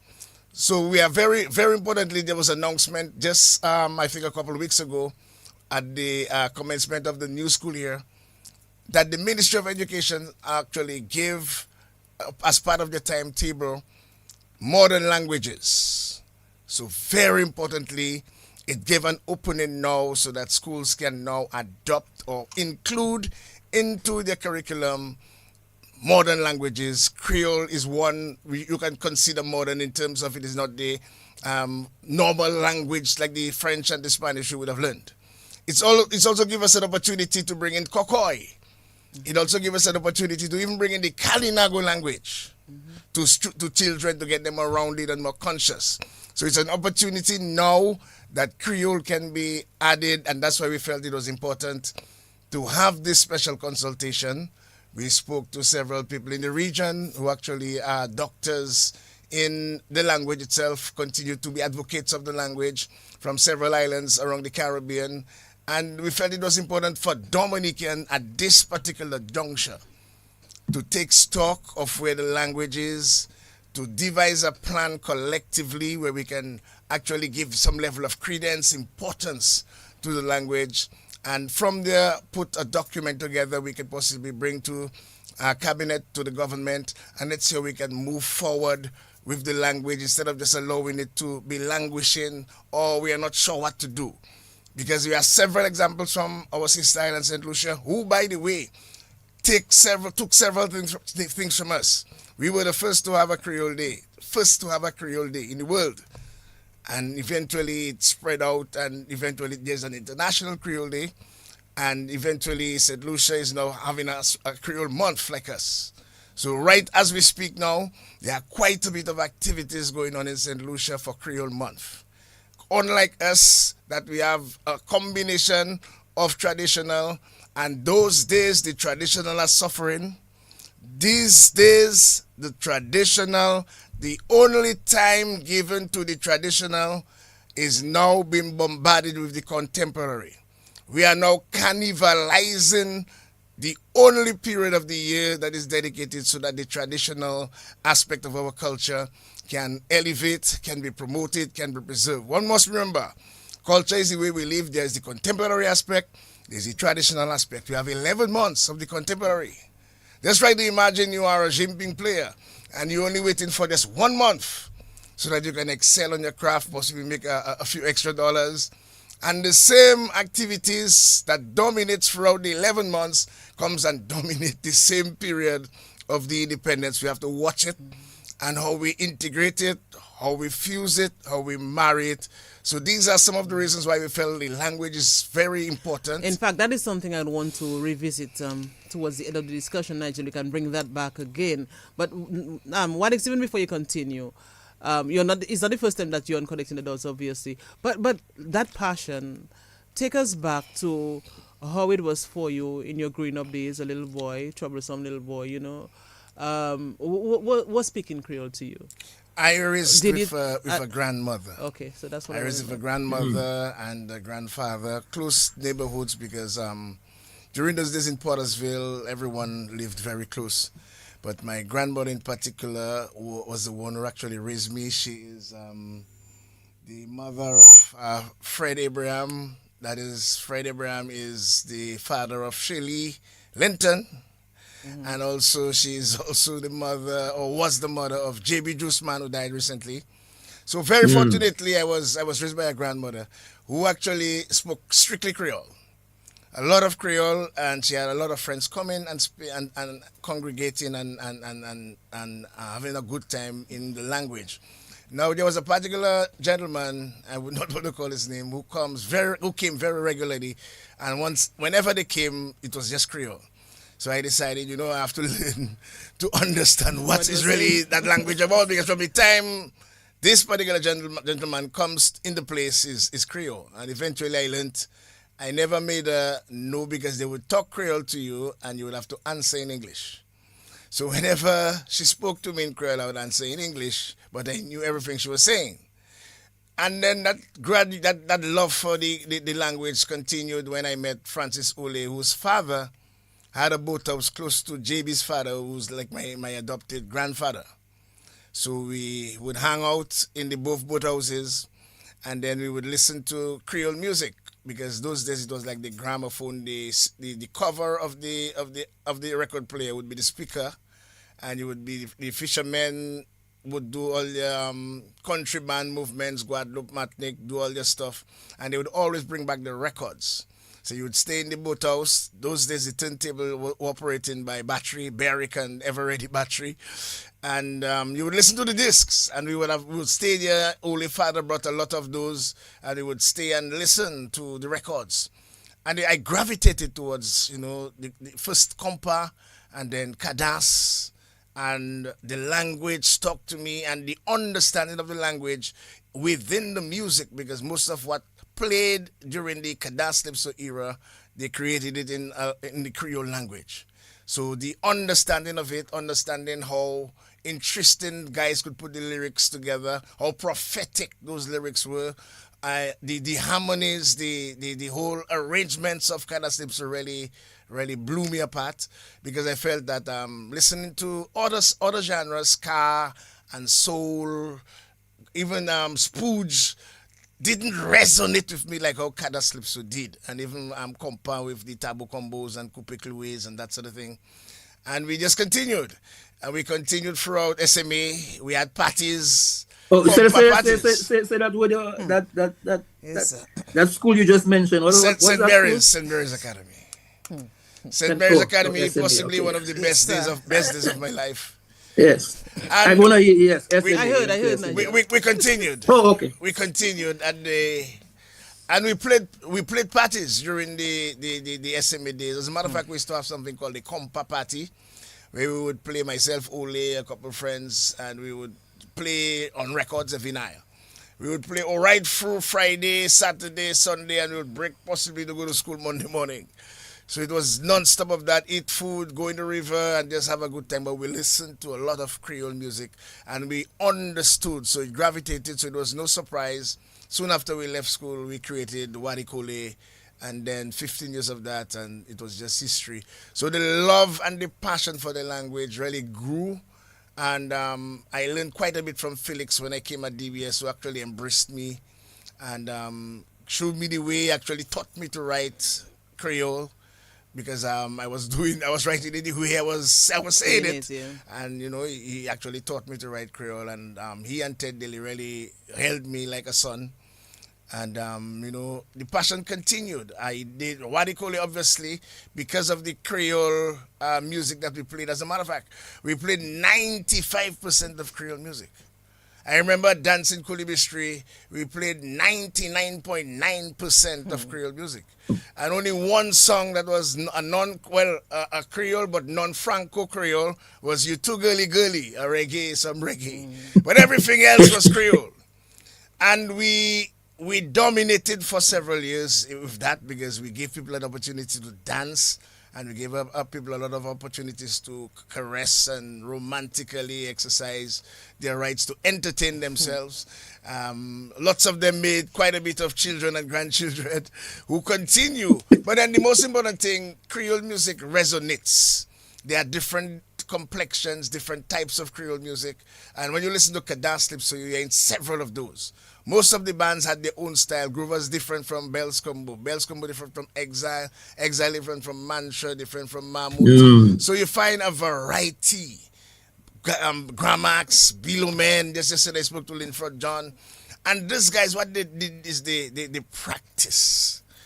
Practice, so when you hear the stories, 3-4 times a day, just to, and those days where you come and you play in the studio and then they will record you, that sort of thing. Not like now you can send, so this... Just quickly though, Alex, as we're talking about all the bands and the music, we know that like with the Kadas, Creole language featured prominently with Kadas. It was almost like, symbiotic. If you couldn't have Kadas without Creole, right? No. We see an evolution now where we have the Bouillon, which seems to be the main thing going on right now, but being done in English. Do you feel that with the rise of Bouillon, there could be a lot more Creole language in the Bouillon songs? First, Bouillon got two good opportunities in particular the French or the Franco world. The first was with WCK Serenade, and they made those days were CDs. They made a big impact. Medveye, Dimwe Kimun Kipete La, Mm-hmm. Beflalaje was Chalet a Lamour. huge. Charlie Lamour yes. and all. Mm-hmm. Beflalaje was a big hit. And then there were guys like Jokam and Manai on radio, and they actually played the sounds. Even Bob was also a major superstar. And a lot of the songs had some Creole flavor in it. RSB So they was so they could so a lot of the, as a matter of fact, Wadi Koli and RSB played on the road in Point Up It for Mika M. So we actually played on the road in Guadeloupe. It's very first time I think that happened in Guadeloupe with a Dominican band. And these are some of the impacts of Bouillon then. Now we are seeing Bouillon again hitting because there was several challenges where the lyrical content was a debate in the French until it still is a debate because it's not every let's say if there are 400,000 people in Guadeloupe, it doesn't mean the majority consumes bouillon, because it's a diverse place, but then the young people seem to be gravitating towards it. And we are now seeing a pattern. We have seen even Asa Banton hit sound still Pampalam Creole. We saw Rio million views with a song about a song with a Creole flavor. We now seen Shelly with another song. He started off with I Know Why You Love Creole. He has now in Si Bon De Bon. So we are now seeing the Creole coming back into the bouillon, possibly at a good time. And I guess it is a way of connecting with the Creole people because there are millions of Creole people globally. And Gordon Henderson would tell you if we had possibly followed the foundation and the markets and the networking that Cadastipso had possibly set when Bouillon started almost 40 years ago, if we had just continued in that same vein with utilizing the market, we would have possibly gone international, truly international. And we have a second opportunity to do so, and I guess some of the guys are now using their creativity and include some Creole in it. Because don't forget, about 70% of our visitor arrivals from the French Antilles, Guadeloupe, Martinique, and St. Lucia, close by Creole neighbors. We cannot afford to neglect that level of participation from our Creole brothers and sisters. So it's a very smart move. I think it's intentional. I saw Shelly doing this stuff, getting his video organized, and he's you're not going to graduate from Harvard if you're not intelligent. He's a super intelligent guy, and he understands that Dominica may not have the consumer power, but our brothers and sisters in Guadeloupe have that. So I guess he's targeting that market and looking, because they are all professional, by the way. Signal is 100% professional. They all play music for their life. So he's looking at avenues where they could be sustained. And we're better than the people around us that have the consumer power we don't have. And I think it's a positive thing. So then you're now seeing Bouillon swinging back to the same Creole. And even the first time when the Creole came in, because of Ra lyric, Ra was raised in, let's say, in Roseau, but also have some roots in the southeast. So he had the ability to understand the grassroots level, which spoke Creole, which expressed themselves in Creole. So he was able to utilize that Creole in song telling, in storytelling, and made major hits. Medvey can still rock any party. So we are now seeing a rebirth of the Creole into the same bouillon, which is very encouraging. Interesting. As Like that. part of your consultation, Maddox, two things there. Do we feel that the media, radio announcers especially, should also be, if not versed in Creole, may use a party of Creole? I think every media, every radio station should attempt to have Creole broadcasting, and DBS, are the leaders and have maintained, and they should try to at least, look for that level. Because we are Creole. Right now we are doing something special where we're doing Creole for Business, where we actually have 12 students from the Central Cooperative Credit Union. Because what we try to do is to see how we could teach Creole to the businesses. It's called Creole for Business. and with the intention to take those same businesses at trade shows in the French Antilles so we can expose ourselves again and our products to a different market. We now have at least 12 students from Central. Amelia is the teacher for that particular project, and that's a different direction we're taking it. So we are tackling the businesses. So it's going to be two ways. When you go over there, you can communicate. When the French people come to Dominica, you can also communicate. You don't want to go and look for somebody special from Grand Bay or from Scott said that can speak Creole. At least you can have a conversation with the language. And that is what we try to allow people to understand the importance. And remember that song by our guy who died, Washla Masola Wifizeka Iplibela Kaila. We take things for granted. We have a culture of taking a lot of things for granted, and we tell ourselves it will always be there with us. And languages, if you don't use it, you can lose it. And we have examples. We have examples of St. Lucia using it, and they have a higher population of Creole speakers than us in Dominica. We have a situation of Trinidad and Grenada not utilizing it or not using it, and they have lost quite a bit of it. And now they are going tooth and nail to regain it. I spoke to a Grenadian from the OECS that works with the OECS. Eastern Caribbean Monetary, the same people, Valda Henry. Central Bank. And she said live on DBS Radio that she's going to make a concerted effort to try and see how she could revive the language in Grenada. I will be, as a matter of fact, we have invited somebody from Trinidad before when we go to the lineup of the presenters who is actually working to get people to understand their history.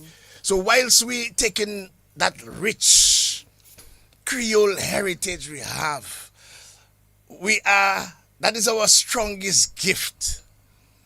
My brother, we have one of the richest, diverse culture. We have a strong traditional fused with the contemporary.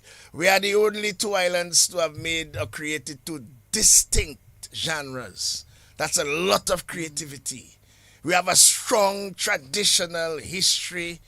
We have young people that are interested in dancing, but then we have to be careful we don't cannibalize the independence, because the young people are practicing, the young people are interested in the various, and I'm very happy I understood DBS will cover one of the festivals taking place, I think, in Grand Bay, but no audience.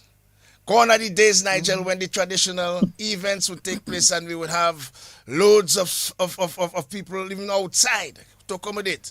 I passed at the Old Mill last week and I was hurt. So that means whilst we are taking the culture, the traditional culture, we are also taking the language. You have a gift. My brother, you know what it is to be able to be Creole friendly? To be able to go to Guadeloupe and communicate, or to go to Martinique and communicate, to Haiti, to St. Lucia and communicate. This is gold, and we are just taking this for granted. We are taking our traditional aspect for granted. I lamented at the press conference yesterday to all the fetes that we are jammed with. Have a little jimping at the beginning of your fete. That's what they call is noted for that, back in the day. No, but we would have jimping. Yeah. No, but that is the season for it. That is the season for it. We have a Creole Day. What percentage of the language is spoken apart from DBS Radio? How many of the radio stations do have Creole speakers they can tap on? Keck is working on a dictionary now for several years because so many words comes and they try to get a standard word to fit in to complete the dictionary. Because words, as we continue, we have a whole computer, a whole computer of words that we have to follow up. But Keck needs help. It's a situation where every Dominican has to understand the importance of the language. There is a book produced, a self-taught book produced by Keck, Anu Pale Creole. It's in English so you can understand. But it's our responsibility. If we don't take this responsibility serious, Ivons, we are going to somewhere realize, whether we are in our walking stick or possibly in dreamland, that the now adults can't speak the language. the now adults, while we will be, rocking our old chair and what, the now adults can't speak the language. So that is why it is very important that we bring presenters from the different islands. Before we go to that though, because we want to go there, I was just thinking, because we were talking about the music, the Creole music and the Kadasa, the Kopa and the Zouk, we spoke about First Serenade and, WCKRSB and all of that. And I was also thinking, and we mentioned Grenada, what they're doing now. Sparrow, the mighty Sparrow, is from Grenada, Yes, right? yes. And he has a lot of his songs. Back in the day, that's what we used to listen to.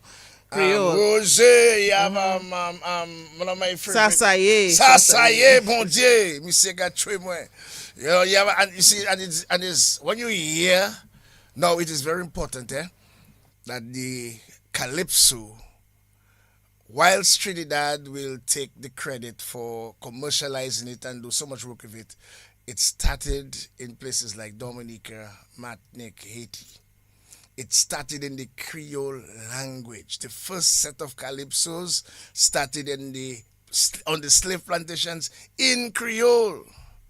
We still, in Dominica, have a lot of Creole in our calypsos. We still have a lot of Creole in our calypsos. And intentionally as punchlines in our calypsos. That is the force of the Creole language. You have an entire Anu jouer se carnaval. You know what I mean? You have some Creole in between there. Tiwe yo, you understand where I'm coming from? And that is the power of the Creole language incorporated into calypso. But then calypso was first done in Creole. So when because Trinidad were underpopulated. They were colonized by Spain and they were underpopulated, so they took slaves from the various islands, and they spoke Creole. So what happened is they dominated the few people that was in Trinidad, and you had a Creole speaking Trinidad. The Spanish got vexed because how they could colonize or own Trinidad and a lot of Creole and all over. So what they did is they recruited teachers from Barbados to wash the Creole from the Trinidadians. And that's why you have still pockets in Trinidad that speak our same Creole, Identical Creole, I guess we can understand everything in Trinidad Creole. Same thing, and the speaker from Trinidad, you will realize that is the same Creole. So that means it could be very evident that slaves from Dominica could have been part of those who went across to Trinidad. So it is important. So that is why even when we have that big debate about taking out Creole calypso from the same independence season, it's like we're really lacking the knowledge of our own history. When calypso started on the slave plantations in Creole, in Dominica, one of the first places of calypso. And yet still, during the time we celebrate our Creole, we cannot get a space for the music and the songs of what the enslaved actually created. So I think we should... Yes, that is definitely an area that we have to explore, Alex, in terms of Calypso being part of that whole festival thing. I know the Calypso Association is supposed to be having some meeting right now to put your house in order. I hope that goes well. Consultation, Alex, I know we want to talk about that and time going to run by. But do you have a dream one day that you can see Creole being spoken in Parliament without having to be translated? I promised Felix Anderson before he died that I was going to carry on the mantle of the language. To try my best, because it was one of his dreams to see Creole not only, and I get a little emotional, because it was myself and Calvin, Senator Esprit, we visited him and he told me he wanted me to do Experience Creole and he wanted me to continue the legacy of the Creole, especially what he started. Whenever I do what I do in terms of the language, I remember him. That's why we actually honoring him. I spoke to his daughter, who I think is also doing some Creole literature. It's fitting to really come, and she is also part of a school that we have to go and do some Creole. Because we're planning also to visit all the schools through the Ministry of Education to speak to them about the importance of the language, now that we have an opening so they can accept it. And all schools, including primary and secondary, or you just... Well, for no primary, no and we have forged the relationship with the college. A dozen of them will be attending the consultation because they are interested. They are interested. Lots of the young people are interested in the language, but they do not want to make mistakes, which is our first. And you must make mistake in any language that you try. Even just to talk and to walk when we were small, we had to make mistakes. And I believe that is one of the biggest fear we're trying to break down from people, that you must make mistakes, but then you have to continue to speak. So it is very, very important that the language gets the right place. And I hope in that one of those days, as a matter of fact, we have a special presenter from Martinique who assisted St. Lucia in their policy to actually, their Creole policy. And she will attempt to do the same to educate us about the whole journey in getting St. Lucia to accept Creole as a national language. So in St. Lucia, there's the official language, and Creole is the national language. It is spoken all over St. Lucia and accepted. And I'm really hoping that one of those days we could reach that particular level. And I believe our ancestors would smile. I believe Sisi Kodera, Ioli Bla, and all those who fought for it, Kek. I believe it would be a wonderful celebration. The parliament, I want to know, is it going to be in parliament? Is that well, the dream? the policy is one of the things that can ensure that happen, because it would ensure signage. It would ensure the use of it at all levels, because there would be a legislated format as to how the language can be utilized. So I believe that is one of the critical areas. I believe it is coming, because I heard the Minister of Culture at the one before the last debate started to speak in Creole, and then she had to stop and just say, you see that kind of thing, we have to get the Creole in the house. So that is the Minister of Culture. So that's, I believe the intention is there, but I guess it's the necessary framework. So we now trying to assist where we can. So we have that particular lady. She's a doctor in the language. She has a daughter who is also a doctor. And the thing is so serious. You can get a master's degree in Creole studies now in Guadeloupe and Martinique. That is how serious it is, Lena Luke, one of our presenters, she has a master's degree in Creole studies. So it is a serious language. It's no longer a roadside, in the jardin, by the boathouse. It's a real language. And that is why it's important. We have to understand the importance of it. And I believe if the necessary framework is put in place and the government see it fit, because look, now they're trying to make sure that at least the children can learn it, I think the parliament is coming. I think, and that is why so if the necessary framework can be articulated by our friend from Martinique, she works with St. Lucia. She's in St. Lucia also, celebrating almost the whole month. And that is the thing, We need to get our partners on board, people from the Franco people, the people that speak the Creole, part of a federation. We can take stock, we can see where we are. We had a federation in Niger.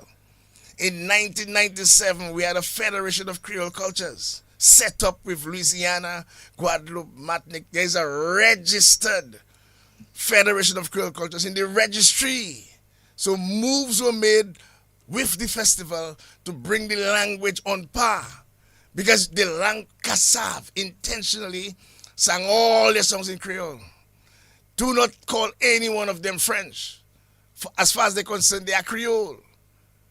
I saw Gordon Anderson sent me, I think, Jocelyn Bewa, who says she's not French. She's Creole. French people are from France.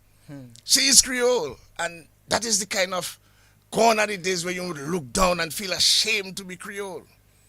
We look so well when we see Ivona, like a doll, looking so extra beautiful. I almost make a break by just watching her in a Creole. You understand? So we have that about us, my brother. That is the reason why we have to take the language the same way we take in the wear. So we're proud when we have a Creole. We have to be proud to speak the language. And when we reach to that level, legislation, Speaker of House can't stop that again, because we put it straight once and for all. We take out the barriers, we take out the scars, we take out the anchor. It's like a big anchor, a plumb. A wash. Yes, I go wash. And then we have signage, Bienvenue à Guatas, welcome to Portsmouth, Bienvenue à Ozo. We have signage all about, so we can truly be bilingual. And signage in the hospital as well. Signage in the hospital, Bienvenue à l'hôpital. You know, we have signage all over. Interesting. Yes. So are you hoping that the consultation, that's but tell us some more about the consultation. Okay, well, the consultation we're going to have, we're doing it in collaboration with the Ministry of Education, the University of the Westerners Global Campus, Comité pour Études Créole and Alliance Française. And the presenter from Martinique who will be dealing with the formation of Creole language policy, and she's Dr. Marie-Francois Bernard. We also have another doctor from Guadeloupe, and her topic will be the importance of the Creole language and the formation of Creole partnerships. And she'll also give us the status of the language in Guadeloupe, a slight history. We have from St. Lucia another doctor, Dr. Kentry Jean-Pierre, and he'll speak about the Creole in St. Lucia, what they have done, the structure, and the use of the Creole as an as identity marker. You have to be able to say with a little, you're supposed to be proud to say I am Creole. Not I don't speak the patois, and you're so proud to say I don't speak the patois. You come and you have an opportunity to learn, and instead of trying and you're saying I don't speak the patois, and you're proud to say that. But you're a Creole person. You are a Creole person. You're so happy to go to the World Creole Music Festival because you feel like a Creole person. You feel like a Famatiens, but why you afraid of the language? Why you're scared? Why you feel that the language is below you? And we try to get people to understand it is as important as the wear, it is as important as the cuisine. And we also are from Haiti, Micheline Dragon, and she'll be talking about the importance of the Creole people, forge partnerships for a common cause, and Creole as the true identity. And as we know of the language, the Creole language in Haiti is parallel, virtually parallel. People are bilingual, it's French, and as a matter of fact, they speak more Creole than French. From Trinidad, and I just spoke to him a while ago, Namdi Hodge, and he's talking about the status of Creole in Trinidad in a multilingual society. So they have a similar situation like us, where they have other languages that takes precedence on how a language like Creole can survive, that sort of thing. And we are from Dominica. We'll be having the prayer by Monsignor Eustace Thomas. And then we have Madame Sonia Akpa legitimizing the Creole language in a multilingual society.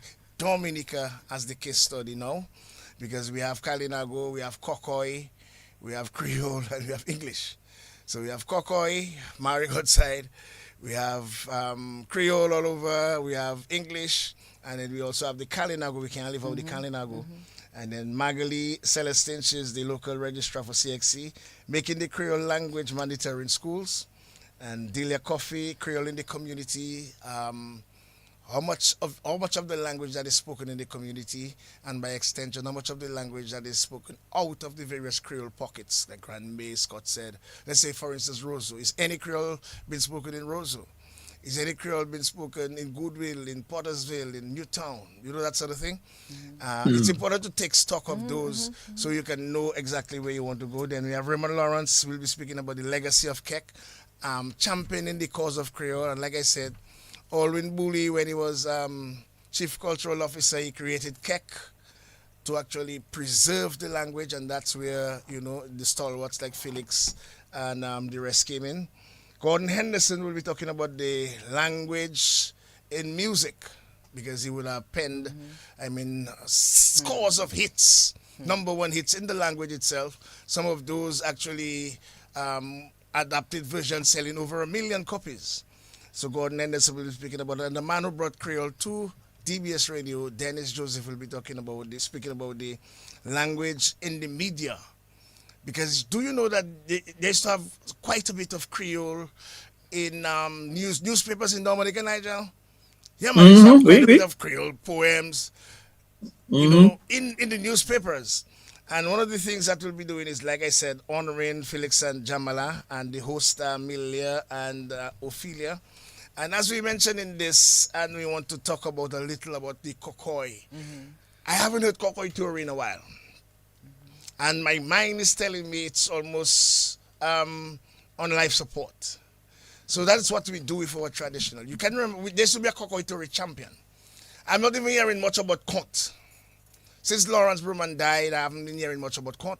We brought Lawrence Bruman on the World Creole Music Festival stage, you know. The only thing, by around 9:50, he wanted to go home because that past his bedtime. But then we brought Kont, and Kont is the ability to tell stories. When we were small, let's try to imagine the way we were raised. Storytelling was a big thing. Storytelling was we didn't have the advent of technology, but storytelling was a big thing which built a community spirit.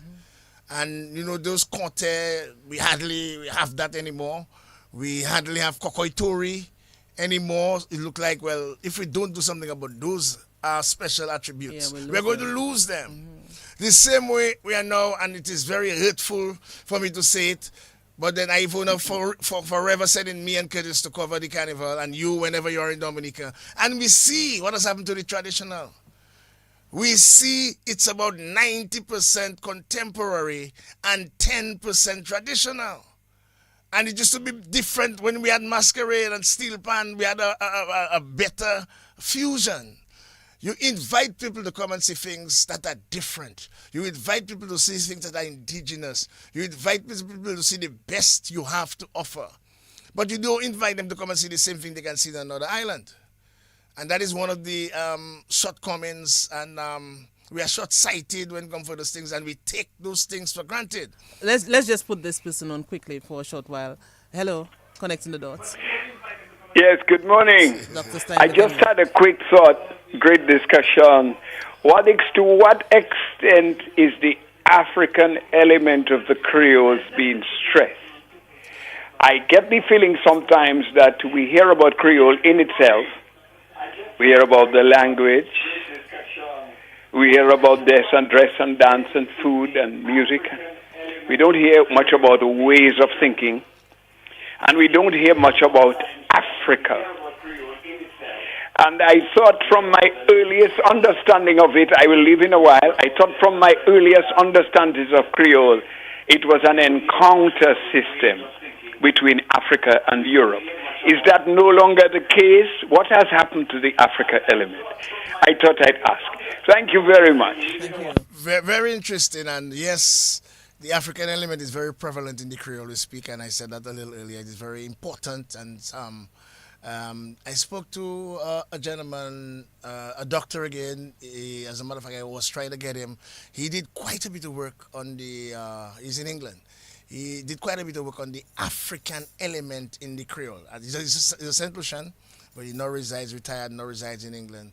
And he did quite a bit, and he have a whole series of the words, African words, in the Creole language. We speak the same as St. Lucia. But I really tried to get him, and I hope one of those days we can possibly bring him on Creole Heartbeat so he could share, because he did extensive research in getting the words, the same words that I used in the African continent from our parts where we came from, and some of the same words that are included into our Creole. And I will try to get him one of those days. But yes, we do forget the African element, and it's still where two people meet, I believe, where the Europeans and the Africans and eventually the Kalinagos met. I don't believe that we give enough credence to, when we speak resilience, we have the epitome of resilience in the Kalinago territory. I mean, for a people who actually defied slavery, defied colonialism, we have them right here with us. Are we taking the Kalinagos very seriously? This is the epitome of how can we be totally resilient? First climate resilience country, when the people that makes for me the essence of resilience is not in the forefront. I'm not seeing enough of the Kalinago on our flyers, on our posters, in everything we have. Yes, it's a good move to have the president, but we should have more of it's resilience we're talking. We're trying to be the first. And this is one of the areas of my concern. And we're really hoping that this consultation I am feeling a good vibes about it, because quite a bit of people have been reaching out, schools have been reaching out because, like I said, we want to do a school tour where we have some Creole people and possibly some legends to speak to the children to get them more open and to make them understand why they should, take on the language, because the language is not difficult. And we have to give the language its importance. And we cannot have I want to repeat this. There is no sense in having a Creole Day if we have everything else without the language. We have to bring the language on par with the where. And very critically before I leave, we have centenarians, and at one point in time we had over 32. They ate Creole. Their diet is Creole. They lived a Creole life. They were not consumed with all the preservatives that we put in our system. None of the 16 alive centenarians have hypertension nor diabetes. This is the template for longevity, Creole longevity. Why aren't we finding out what they ate? Why aren't we having a recipe of what they ate and add to the Creole dishes of the sancoch and this and crab? Look, I just said crab. I have so much. Well, I don't eat crab. So much cholesterol. You understand where I'm coming from? It is, so if you have cholesterol or you suffer from cholesterol, it is not advisable to eat too much of it. But why aren't we taking the lives? They are living universe, Nigel. See how many people, your mother made it to 100? 99. 99. But see how many of these we have among us living universe. This is what God gave us. Are we utilizing that wellness tourism? Have you heard anything from the people that promote our island about wellness tourism? If you Google wellness tourism, you'll see it's a multi-million-dollar industry. People want to go places where they can eat properly, eat what the centenarians eat. My brother, if we have to go back and live our lives, I'm sure we don't do it what the centenarians eat, so we can be like a centenarian too. So why can't we use that template for our young people? Give the young people the same template that they sent. There are children with hypertension in Dominica. There are children that are diabetic in Dominica. We have centenarians, one I think is 108, 106 or so, without hypertension, without cancer, without diabetes. This is the template. This is the gift God has given to us, the legacy God has given to us. The Dominica story can serve as a blueprint for this. This is the blueprint. This, Oh yes. This is the blueprint, my brother, and it is all Creole. But instead, we focus on too much Siwo, Nigel. Our young people are consuming themselves in too much alcohol. Too many of our young ladies feel they need to be totally drunk to enjoy themselves, and I am sorry for their systems, their livers, and what have you 40 years from now. Nigel, we must take stock. We cannot be drunk every weekend. We never knew it so. Gone are the days when a woman would take a Punch Cuba and a Fanta, a Coke. It's BB. And sorry for the branding of it's alcohol. I apologize to the agents, but it's a consumption of alcohol. And I saw. Were you there this year, Nigel? Yeah, of course. So you heard me. You heard me lamenting on the cannabis. Yes. Children, adolescents consuming alcohol and cannabis at the same time. School children, primary school children in the band. Deadly combination. Deadly combination. We have to take stock. And we are not doing anything about that. We are giving them more Siwo. So we have, You cannot, the antidote to that cannot be more Siwo. We have to take stock, We have to go back Ivons. to our roots. We have Gordon a Henderson. Creole life. Gordon Henderson is saying, and there are a lot of comments, there are very interesting comments as well. Gordon Henderson is saying, exactly, but we seem to be afraid of saying the word diglossia, which Yes. is our number one obstacle. And that is Yes. interesting, yeah. We are ashamed of the language. And that is why if our leaders make the necessary adjustment and allow the language, the latitude, where it can be. Just try to imagine if you can hear the PAL reps and the various ministers speak Creole at Parliament. That could encourage a lot of children to learn to speak it. You understand where I'm coming from? So that is the Can you direction. imagine if years ago we had taken this thing seriously and if a commitment to to preserve the language and push it, you know where we'd be right now? But with Calvin Senator Esprit as my Felix Anderson told me what it's two things I have to do for him. I couldn't promise him DBS, and I'm not going to say why. But I had to promise him yes for the language. Catherine Nichols Lowe says true Creole Day without the language is a no. I agree with Wadix. Sandra Norris is saying preach Wadix, and the comments are many. And I'm liking this as well, because there are still a lot of people who believe obviously we should be further in the Creole. There are still a lot of people who continue to try their best in their own little way, but then sometimes the negativity is still there. And we really have to nip this in the bud. We really have to do something to ensure that we preserve this. I mean, Dominica is just a haven for this. That's what we don't have. We don't have oil. We don't have diamond, but God gave us a rich culture, rich Creole culture. And the most beautiful thing about that rich culture, to our left and to our right are brothers and sisters that we assisted. One Pele in Martinique. We were the haven for those who had to flee from Saint-Pierre. After the Second World War, Guadeloupeans were hungry because food was not. We killed animals. That's why the song Trio came in. We killed animals to feed them. Yes. But we have them to communicate for years. The hucksters continue that trade. But there are still pockets, there are still pockets of, the areas where you can see that, we make strides. I'm glad to say that at DBS Radio we continue to have Creole on radio.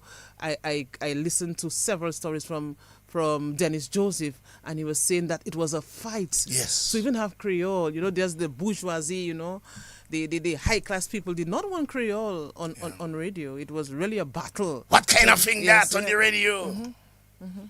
What kind of thing that No, we have it now. But then you see the most beautiful thing in Norway is... Wadix, moment. Nou ka fini program la, comment ça connecting point là. Et puis ça on est dit pour toutes ces monde là pour consultation, il va venir à semaine prochaine. Good try. Good try, right? Good try, very good try. Jeudi 16 et puis c'est une consultation là nous ni plusieurs différents monde qui participer et puis nous inviter tout le monde pour écouter Radio DBS ça live et nous essayer ça live aussi sur médias sociaux, so nous inviter tout le monde pour brancher et faire un effort pour acheter un livre pour les enfants, acheter quelque chose ou ça parler créole pour les enfants, monsieur, tout le monde à toute quoi la Dominique, même si c'est Marigot, parler créole pour les enfants. Gagne un livre pour les enfants pour Noël qui va venir là, pas gagne pompon et puis fusil et puis si vite là ça. Gagne un petit livre créole pour dire OK, à nous ensemble. Maman et puis les enfants nous apprendre créole ensemble. Ça qui est tellement belle. Yeah. Et puis après ça, vous avez écouté Radio DBS et puis vous avez compris tout ça milliers et puis qui on a dit parce que vous avez chance à ce genre. It's an investment on yourself. It's an investment on the country. It's an investment on legacy. It's an investment on our Creole fraternity. We say we are the Creole capital of the world. Let us live it. You're supposed to come to Dominica and feel like you are a Creole person. You're supposed to come as a visitor, come to Dominica and get a Creole experience. Instead of barbecue chicken every day and rice and all kind of foolishness. Let's take a call quickly, although we are ending soon. Hello?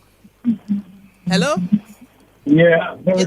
Yes, very quickly. What is my boy? Yeah, man. Continue doing the hard work, and you always have my support, my brother. Okay? Yes. That's the sign, man. Okay, sure. Yes. I was going to say something, but I'll hold it back for next week. But then that's one of my biggest pillars as a sign man, and he's it's strange that he has Lebanese blood, but this I think. But he's more Creole. I think I was about to say. I try to wonder how many percent of Lebanese. Yeah. Because I believe he's 99% Creole because he loves so much Creole music. more Creole music than so many Creole people. And Dominic, I really want to leave you with the last word that we have an opportunity to take advantage of our gifts God has bestowed on us, our ancestors left for us, and it's in our Creole language, it's in our Creole culture. This is our gifts God has handed to us. It's our life. We Creole is live a embedded Creole in life. our DNA, you know. It's in our DNA. Let's not continue to desert it. Let's not continue to guillotinize it. Let's give it the credence. Let's give it the opportunity to be on the same level as English. Because I tell my belle mo ale go adai pi mo ka parler Creole moi. Où ça mo play me Creole passer anglais? Mon poulet même créole parce anglais, mon ka vivre la vie créole, mon 100% créole. Nigeria, we need to do this more often and talk more about the Creole on connecting the dots. Of course, I man. see we're running out of time. Invite other members Yes. of Oh KEC. yes, oh yes, oh yes. We And need I to want do to this. big up Raymond Lawrence in the foot of, you know, in the on the foot of Sissi Kodera and E.O. Leblanc. This man has been a stalwart in maintaining funeral Rarif Creole, in the market Rarif Creole, Roseau, he lives in Roseau, he's Creole, 100% Creole, and then, you know, he keep KEC alive. The kind of transaction that has been going on KEC chat is like a whole it's like a whole seminar going on KEC chat, you know. Because guys are feverishly trying to get that dictionary in order so that we can release it to Dominican people and the world by extension. And do you know how wonderful it is as well when you can speak the Creole and you can go to another country and you meet a Dominican who can speak the Creole and you want to speak I said, something Lucian, that other people can Haitian. understand and you start in your Creole. That's all. This is just something else. And Yes, but I want to thank DBS Radio for partnering with us and really disseminating the information. I also want to thank DBS Radio for keeping the language alive through Experience Creole. I believe it is a wonderful experience. So we have a combination of the music where I coming and the language Amelia and Kiwana comes in. And I believe it's a wonderful thing that we shouldn't take for granted. I believe we can do more, we should do more. And I think the time has come for us to do more. And sometimes you can't stay in a radio station and touch Creole people. You go to Creole people. I remember the same Steinberg had Dr. Stein telling me, you have to go and meet the people. When my first lesson with Stein, well, luckily, this is the main. is let us go to Massac and interview Tony. Yeah. Let us go to Massac and interview Tony. You can't talk about Belscope and don't interview Tony. Oh, yes. But I won't thanks again for the opportunity. And I really Wadix, you have a passion for this, and you it's know, my life. It It's really my tells. life. And Oh, yes. I mean, look at the comments, Nigel. So many comments, you know, and people saying that they support. So many yes, comments yes, in it's a terms lot, of, you it's know, a what lot, needs to yes. be done, and Yeah. of course, bigging up Wadix That is as why well. we have Somebody to just And that's mentioned good, eh? That's that good. It's a every movement, yeah. once a Saturday a month we should have connected with us in Yeah, Creole. in Creole, only. yeah, But of I course. agree, Like, I you know, agree. you and I have to Nigeria, figure, you But know. of course. So we'll do a program And you just see, there are Creole, several. so, you know. During KEC team, there are lots of resource people. There are linguists. There are people actually. There are linguists. Madame Akpa. Don't estimate that lady. Oh, Madame yes. Akpa, Delia Coffee Wicks, this Magali, Magali CXC Celestin, Registrar, there's Charlene White, Arlington James, and the list goes Raymond on and Lawrence on. already is, yeah. And so, you know, Wadix will make connection. Thank you very we'll much. make an arrangement for this to continue. Pas Because de problème, by et next puis- year, God willing, if we are still alive, I mean, we should not be Wadix, talking where about am I, this. Messi? We should ouais, have donc no ouais. strikes. Pourquoi vous regardez ça pour SME, baga bide SME You là, have to man? say SME again, but No, me gade sa na Simen ki gavini. Ok, ou beke la pou gwa so deme se l'église We'll beke link la. up, we'll link up. Moi And sa of vous, course, the SME reunion is on, the SME reunion is on. presque Opens en paix. tomorrow with the with the master, You the heard that, Rosa Nigel? Ou te Cathedral, presque, and throughout the week. en paix. Nigel, you heard that? Ute pueske or pay. Ou pas de You ça. almost We'll talk about that on the next program. But all the best, man. All the Okay, best. God bless you. Thank you very much. All right, so yes, that's it. Nigel, we'll do it again next week, God willing. Yes, my dear. All We'll do it right. again next week. Okay, there's another program coming up. Stay tuned.